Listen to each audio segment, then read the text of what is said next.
우리 열왕기상 13장 7절에서 12절까지의 말씀. 우리 13장 7절에서 12절까지의 말씀 우리 한번 같이 읽도록 하겠습니다.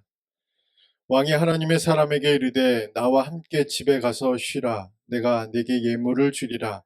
하나님의 사람이 왕께 대답하되 왕께서 왕의 집 절반을 내게 준다 할지라도 나는 왕과 함께 들어가지도 아니하고 이곳에서는 떡도 먹지 아니하고 물도 마시지 아니하리니 이는 곧 여호와의 말씀이 내게 명령하여 이르시기를 떡도 먹지 말며 물도 마시지 말고 왔던 길로 되돌아가지 말라 하셨음이니이다 하고 이에 다른 길로 가고 자기가 베델에 오던 길로 되돌아가지도 아니하니라. 베델에 한 늙은 선지자가 살더니 그의 아들들이 와서 이날에 하나님의 사람이 베델에서 행한 모든 일을 그에게 말하고 또 그가 왕에게 드린 말씀도 그들이 그들의 아버지에게 말한지라. 그들의 아버지가 그들에게 이르되 그가 어느 길로 가더냐 하니 그의 아들들이 유다에서부터 온 하나님의 사람의 간 길을 보았음이라. 아멘.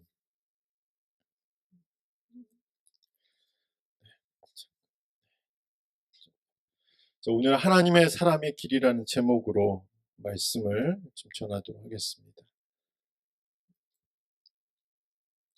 2024년 한국교회의 전망과 전략에 대해 수록한 한국교회 트렌드 2024라는 책에서 챕터 9번째, 챕터 9에서는 한국교회가 다시 선교적 교회로 전환해야 한다라고 주장하면서 그 주장을 뒷받침하는 이론과 데이터를 그렇게 기록하고 있습니다.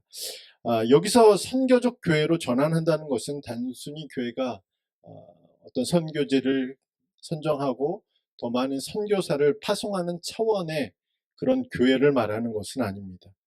그런 역할은 한국교회가 지금도 잘 감당하고 있습니다. 그렇다면 선교적 교회로 전환한다는 것은 무엇일까요?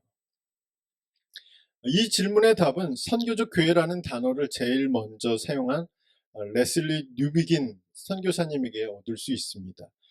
이 선교사님은 전 세계의 선교를 이끌었던 영국 교회의 세속화와 몰락을 보면서 충격에 빠졌습니다. 그러면서 복음에 대해서 다시 생각하게 되고 교회에 대해서 다시 생각하고 그리고 선교에 대해서 다시 정리하기 시작하면서 새롭게 주장한 것이 선교적 교회입니다. 레슬리 뉴비긴이 말하는 선교적 교회를 쉽게 정리하면 선교를 지리적으로 다른 국가나 민족에 국한된 것으로 여기지 않고 복음이 필요한 모든 것이 선교지이며 어떤 특별한 소명을 받은 사람만 선교사로 보내는 것이 아니라 예수 그리스도를 주로 시인하는 모든 성도를 그 사명을 위해 보냄을 받은 선교적 존재로 세우는 교회가 선교적 교회라고 말하고 있습니다. 이런 관점에서 오늘 본문의 말씀을 살펴본다면 이제 본문에 등장하는 유다에서 베델로 보냄을 받은 하나님의 사람은 나와 전혀 관련 없는 삼자의 이야기가 아니라 바로 그 사람이 나일 수도 있고 또 우리와 함께 예배드리고 식사하고 차를 마시는 우리 중에 누군가일 수도 있다는 이야기가 됩니다. 다시 말해 오늘 본문 속에 하나님의 사람의 기록은 한마디로 남 얘기가 아니라는 겁니다.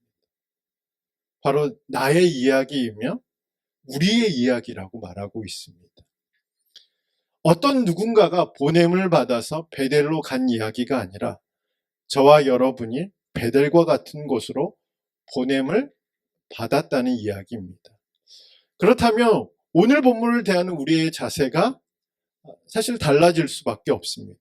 왜냐하면 이 본문 속에 보냄을 받은 하나님의 사람이 바로 다른 사람이 아니라 저와 여러분이기 때문에 그렇습니다. 종종 새롭게 하소서나 다른 기독교 채널에서 이제 간증을 우리가 보게 되잖아요.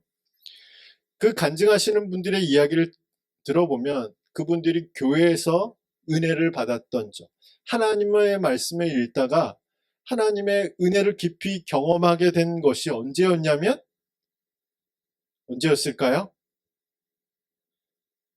목사님의 설교가 나에 대한 이야기를 하고 있을 때 은혜를 받았다는 거예요. 그러니까 남 얘기를 목사님이 하고 있는 게 아니라 내 얘기를 하고 있다는 것을 느꼈을 때 하나님의 은혜가 그 사람에게 임했다는 거죠. 또 성경을 읽다가도 마찬가지고 그렇죠. 성경을 읽다 보면 어떤 일들이 발생해요. 이게 남 얘기, 나와 전혀 상관이 없는 이야기면 은혜가 되지 않아요.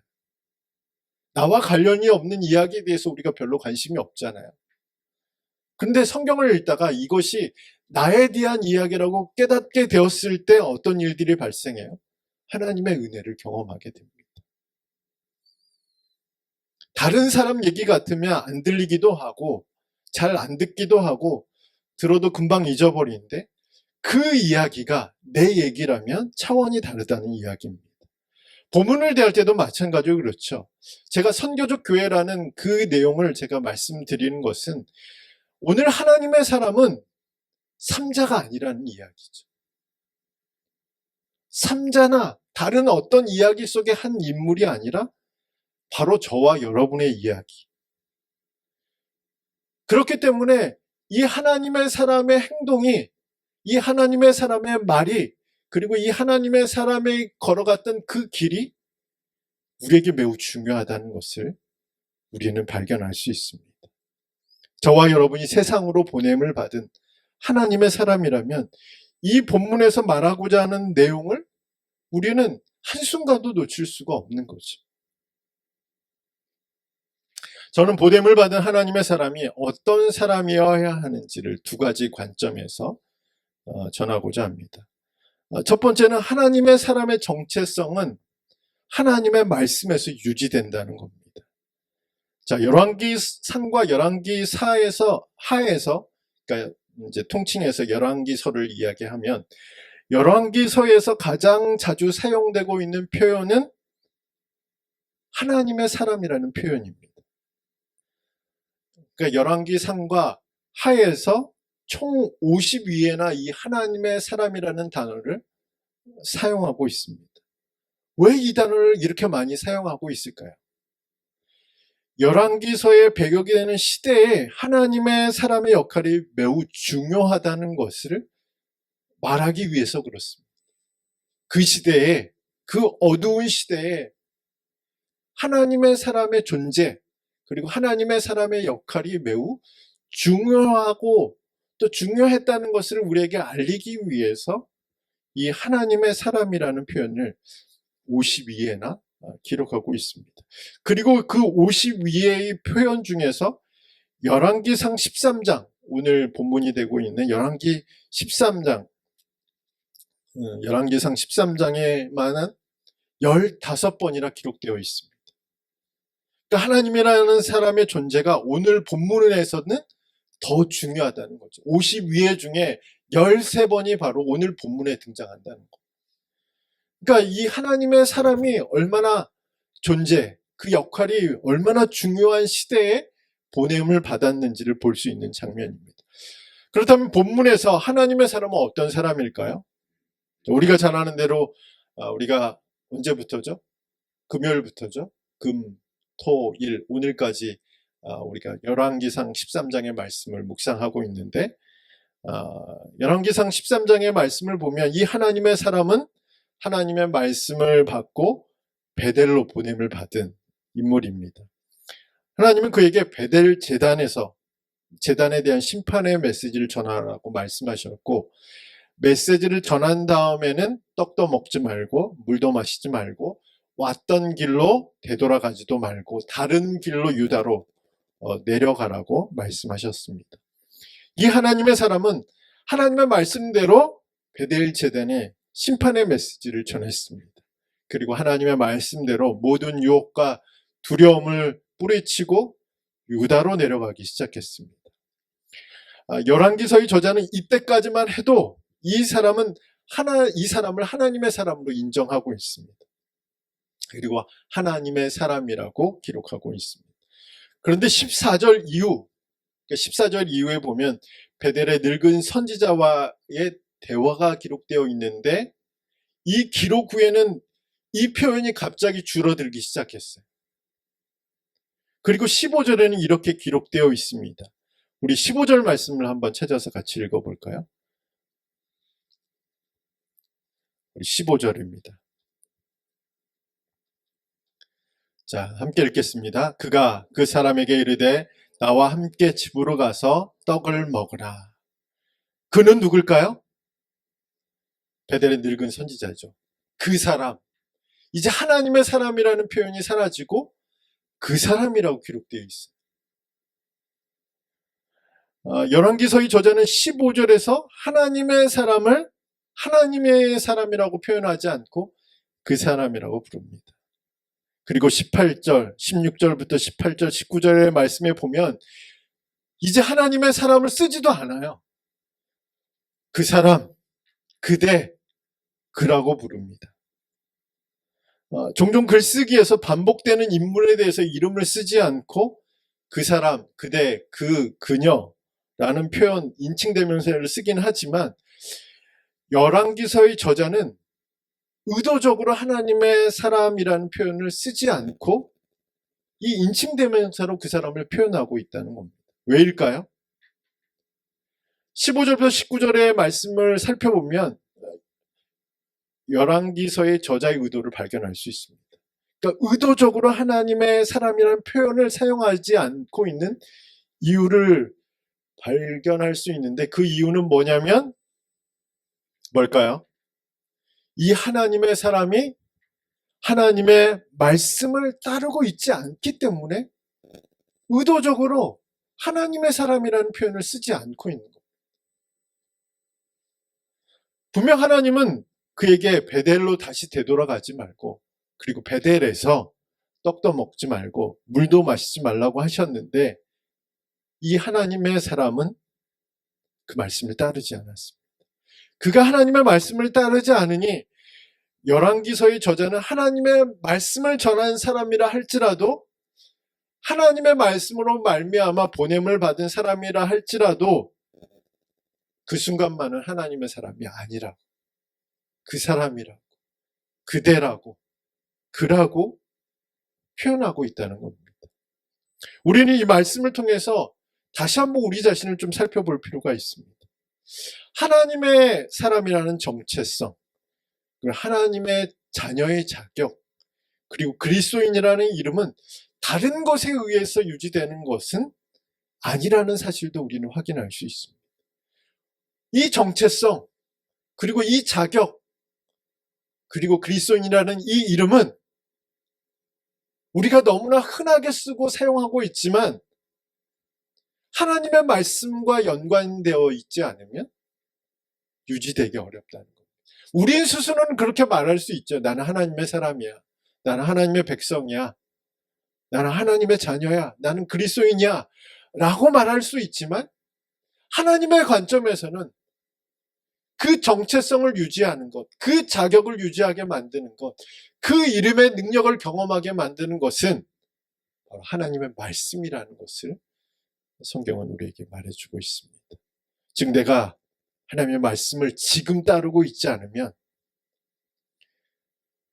그 정체성이 흐려지고 그 어떤 것에도 흔들릴 수가 있고 내가 지금 하나님의 말씀을 따르지 않으면 나의 삶 전체가 흔들릴 수밖에 없음을 말하고 있습니다. 그리고 더 나아가서 우리는 우리의 삶 속에서 하나님의 뜻을 분별할 수 없게 되고 어떤 것이 참인지 거짓인지 구분하지도 못하게 됩니다. 오늘 본문을 보면서 우리를 두렵게 만드는 것이 있는데 그것은 유다의 하나님의 사람이 넘어진 이유입니다. 늙은 베델의 선지자와 대화를 나누다가 이제 넘어지는 장면이 있잖아요. 그게 바로 18절에 나와 있는데 자, 18절의 말씀을 우리 한번 더 읽어볼까요? 18절입니다. 시작. 그가 그 사람에게 이르되 나도 그대와 같은 선지자라. 천사가 여호와의 말씀으로 내게 이르기를 그를 내 집으로 데리고 돌아가서 그에게 떡을 먹이고 물을 마시게 하라 하였느니라 하니 이는 그 사람을 속임이라. 자, 18절의 말씀을 보면 베델의 늙은 선지자가 자신도 선지자다. 자신도 하나님의 말씀을 받았다라고 말했습니다. 그런데 유다로부터 베델로 보냄을 받은 이 하나님의 사람은 그 말을 너무나 쉽게 믿었어요. 정체성이 흐려지니까 이게 참과 거짓을 구별할 수가 없는 거예요. 하나님의 말씀으로 자신의 정체성, 자신의 자격, 그리고 자신이 어떤 삶을 살아야 되는지를 확인하지 못하면 결국은 내가 선지자야. 나도 하나님의 말씀을 받았어. 그 말 한마디에 베델로 다시 돌아가고 그 집에서 먹고 마시고 그 일로 말미암아 이 하나님의 사람은 비참한 최후를 맞이하게 됩니다. 오늘 우리에게도 이런 일이 발생하지 말라는 법은 없습니다. 누군가가 베델의 늙은 선지자처럼 자신을 목사라고 말할 수도 있고 전도사라고 말할 수 있고 장로라 말할 수 있고 집사라 말할 수 있습니다. 또한 누군가가 베델의 늙은 선지자처럼 우리에게 다가와 성경에 관한 이야기를 해줄 수도 있습니다. 그리고 누군가는 신실한 하나님의 사람의 행세를 하면서 하나님의 뜻을 말해줄 수도 있습니다. 여기서 중요한 것은 그것을 판단할 기준이 우리에게 있느냐, 그것을 분별할 기준을 우리가 가지고 있느냐 하는 것이죠. 하나님의 사람은 어떤 사람입니까? 말씀으로 자신의 정체성을 확인하는 사람이죠. 그것은 곧 이 하나님의 사람은 그것을 판단할 기준을 가지고 있는 사람입니다. 또한 하나님의 사람은 그 기준에 따라 살아가기 때문에 무엇이 참인지 무엇이 거짓인지를 분별할 수 있는 능력을 가진 사람입니다. 그러나 그 기준이 없으면 어떻게 될까요? 오늘 본문 속에 하나님의 사람처럼 쉽게 믿고 쉽게 속고 쉽게 망할 수 있습니다. 그 결과 우리는 보냄을 받은 하나님의 사람이 아니라 세상에서 그 사람, 그대, 그일 뿐입니다. 예수님의 표현대로 말한다면 그 사람은, 그대는, 그는 맛을 잃은 소금입니다. 아무도 거들떠 보지 않죠. 우리는 분명 보내심을 받고 우리의 가정으로 또 우리의 일터로 또 우리가 사는 어떤 장소로 보냄을 받고 가잖아요. 근데 우리가 거기서 하나님의 사람의 정체성을 우리가 놓치게 되면 우리는 맛을 잃은 소금에 불과하다는 거죠. 아무도 거들떠 보지 않는 존재, 그리고 밖에 내버려지는 존재일 뿐입니다. 그러나 우리에게 말씀이 있다면, 그리고 그 말씀을 따라 보냄을 받은 하나님의 사람이라면 우리를 숨길 수 있는 것은 아무도 없죠. 그리고 우리를 가릴 수 있는 것도 아무것도 없습니다. 우리의 빛이 아무리 작더라도 세상은 우리를 소중하게 여기고 우리가 전한 메시지를 듣게 될 줄 믿습니다. 자, 두 번째로 하나님의 사람은 온전한 길을 가는 사람이다. 첫 번째 관점 이제를 이야기했고, 두 번째 관점은 하나님의 사람은 온전한 길을 가는 사람입니다. 자, 열왕기서에는 길이라는 표현도 상당히 많이 기록되어 있습니다. 총 66회 이 길이라는 표현을 사용하고 있는데, 우리가 말하는 일반적으로 말하는 길이라는 의미도 있고 상징적인 의미를 가지고 표현한 길도 있습니다. 열왕기상 13장에는 길이라는 표현이 12회 등장합니다. 12회에 걸쳐 표현된 길은 단순히 물리적인 길만을 말하고 있는 것이 아니라 그 길을 걷는 사람의 영적인 상태도 더불어 말하고 있습니다. 그렇다면 구체적으로 본문 속에 등장하는 길은 어떤 길일까요? 우리 세 가지로 한번 생각해 볼 수 있는데, 먼저는 1절부터 10절까지의 말씀인데 온전한 길입니다. 본문 속에 등장하는 첫 번째 길은 온전한 길입니다. 자, 1절에서 10절까지의 말씀을 보면 하나님의 사람에 가는 길은 온전한 길이었습니다. 그것은 곧 이 하나님의 사람의 영적인 상태가 그와 같다는 것을 의미합니다. 좌로나 우로나 치우치지 않고 하나님 말씀대로 그 길로 걷는 사람. 그것이 바로 하나님의 사람의 삶의 모습이었습니다. 가야 할 길을 가고 가지 않아야 할 길을 가지 않는 그 길을 이 하나님의 사람이 걷고 있습니다. 이 길은 바로 저와 여러분도 함께 걸어가야 하는 길입니다. 그런데 11절부터 20절까지의 말씀을 보면 분위기가 좀 달라졌습니다. 이 하나님의 사람이 가야 할 길을 가지 않죠. 이제 유다로 내려가야 되는데 그게 가야 할 길이잖아요. 심판의 메시지를 전하고 이제 다시 유다로 가야 하는데 가야 할 길을 가지 않습니다. 그리고 가지 않아야 할 길을 가고 있습니다. 이로써 우리는 13장에서의 두 번째 길을 발견할 수 있습니다. 두 번째 길은 잘못된 길입니다. 그렇다면 본문 속에서 하나님의 사람이 가야 할 길을 가지 않고 가지 않아야 하는 길을 가게 된 이유는 무엇일까요? 성경학자들은 그 이유를 16절에 있다고 말합니다. 우리 16절의 말씀을 함께 읽겠습니다. 자, 16절 말씀 같이 읽겠습니다. 대답하되 나는 그대와 함께 돌아가지도 못하겠고 그대와 함께 들어가지도 못하겠으며 내가 이곳에서 그대와 함께 떡도 먹지 아니하고 물도 마시지 아니하리니. 자, 우리가 보기에는 여로보암 왕에게 했던 말과 비슷해 보이지만 원어상에는 약간의 심경의 변화가 있다는 것을 그 단어 속에서 알 수 있습니다. 그러니까 쉽게 말하면 하나님의 사람은 여로보암 왕에게는 철벽을 쳤어요. 근데 이 베델의 늙은 선지자에게는 어쩔 수 없이 따라가지 못한다는 식의 말을 하고 있는 거예요, 지금. 나는 가고 싶은데 하나님의 말씀이 가지 말라고 하니까 못 가고 있는, 못 간다고 말하고 있는 그런 이 하나님의 사람의 모습들을 볼 수 있습니다. 만약에 이 하나님의 사람이 여로보암에게 했던 그 자세를 유지했다면 베델로 다시 돌아갈 일이 없었겠죠. 거기서 물도 먹고 떡도 먹지 않았겠죠. 그리고 비참하게 인생을 마치지도 않았을 텐데 그런 늙은 베델의 선지자에게 여지를 줬어요. 그 여지가 그의 길이 달라졌고 그의 인생이 결말도 달라졌다는 것을 알 수 있습니다. 우리의 길도 마찬가지로 그렇습니다. 중요한 것은 가야 할 길을 가는 것이죠. 그리고 가지 않아야 하는 길은 가지 않는 것이 중요합니다. 시편 1편도 우리의 길에 대해서 단호하게 말합니다. 시편 1편의 말씀을 보면 하나님의 사람뿐만 아니라 모든 인생에게 말하고 있는데 딱 두 가지 길뿐이라고 말하고 있습니다.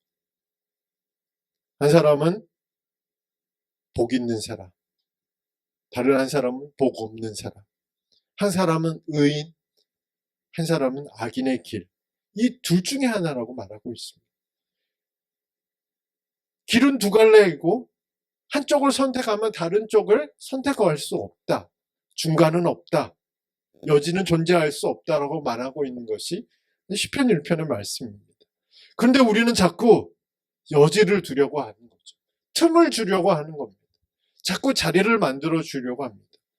본문 속에 하나님 사람처럼 자꾸 뒤돌아보려고 하니까 거기에서 여지가 생기는 거죠.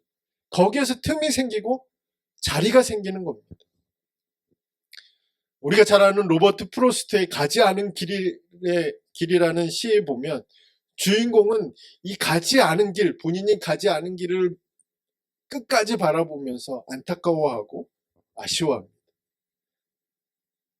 근데 성경의 말씀으로 이 시를 분석해 보면 이 아쉬움과 이 안타까움이 결국은 잘못된 길로 들어서게 만든다는 사실입니다.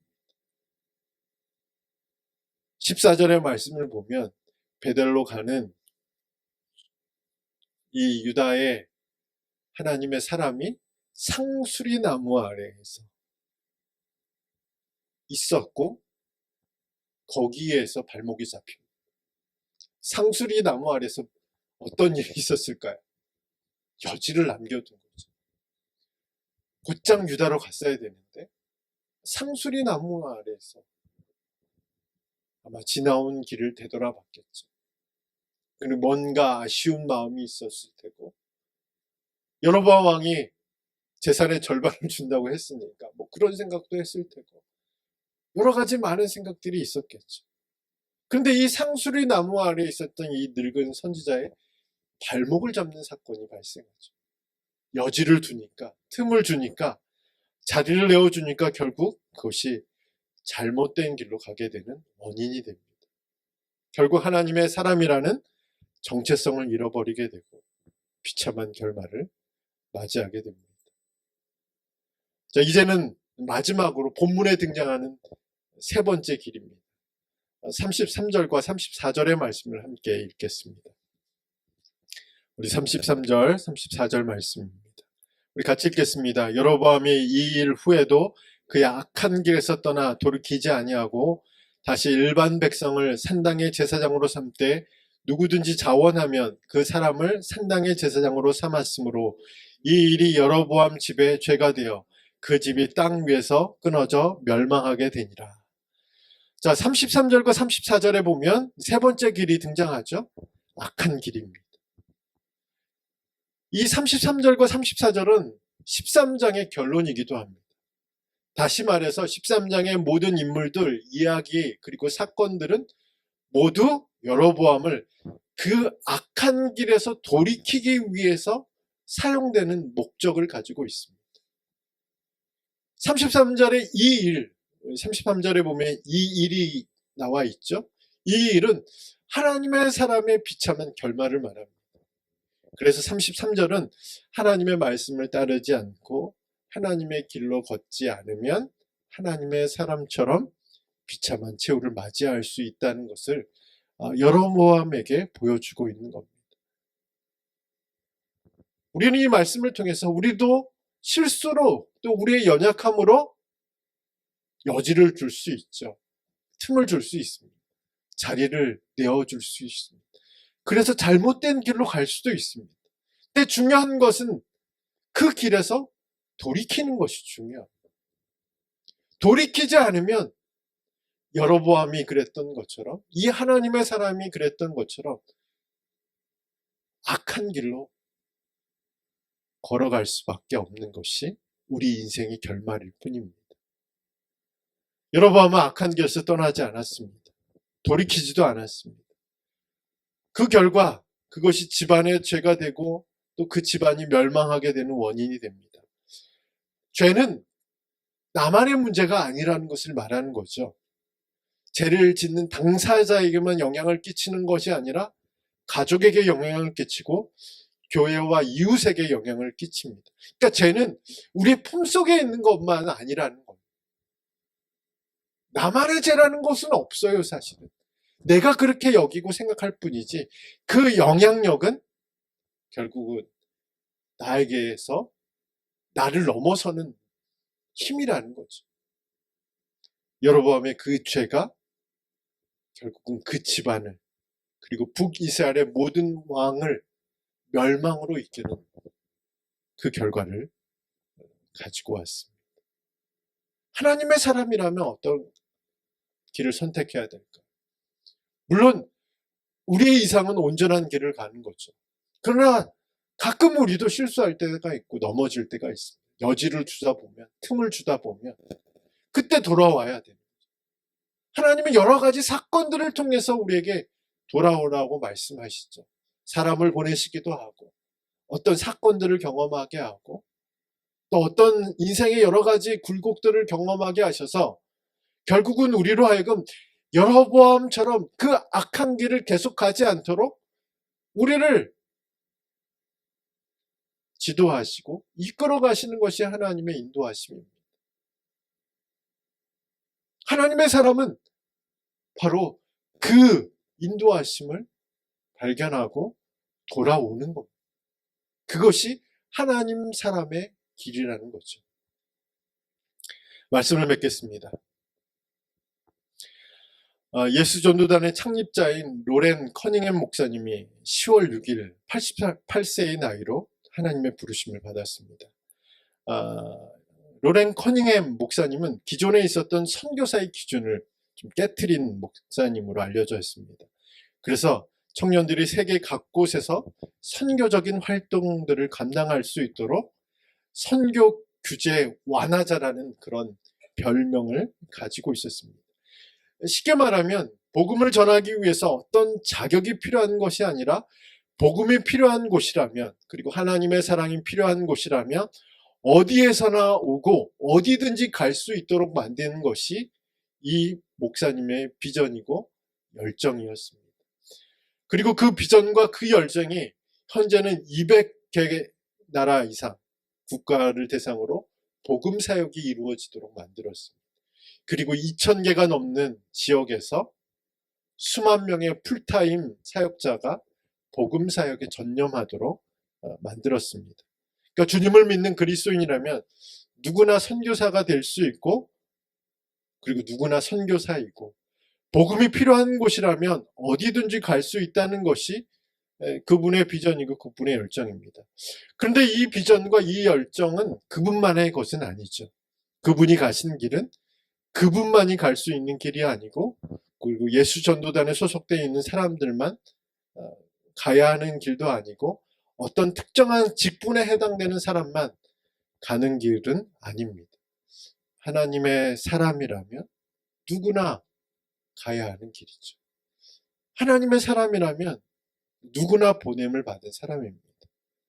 저는 이번 한 주간 이 정체성을 가지고 있을 때, 또한 이 하나님의 사람의 길을 걷고 있을 때 우리 가운데 어떤 일들이 일어나고 있는지를 확인하는 시간들이 되었으면 좋겠습니다. 하나님의 사람이라면 누구나 보냄을 받은 사람입니다. 하나님의 사람이라면 하나님의 사람의 길을 가야 되는 사람입니다. 하나님의 사람이라면 하나님의 말씀을 통해서 그 정체성을 유지하고, 그리고 하나님이 원하시는 온전한 길을 걸어가는 사람입니다. 이번 한 주간도 내가, 그리고 우리가 보냄을 받은 하나님의 사람이라는 그런 정체성과, 또 하나님이 원하시는 그 온전한 길을 걸어가는 그런 삶이 되기를 축복합니다.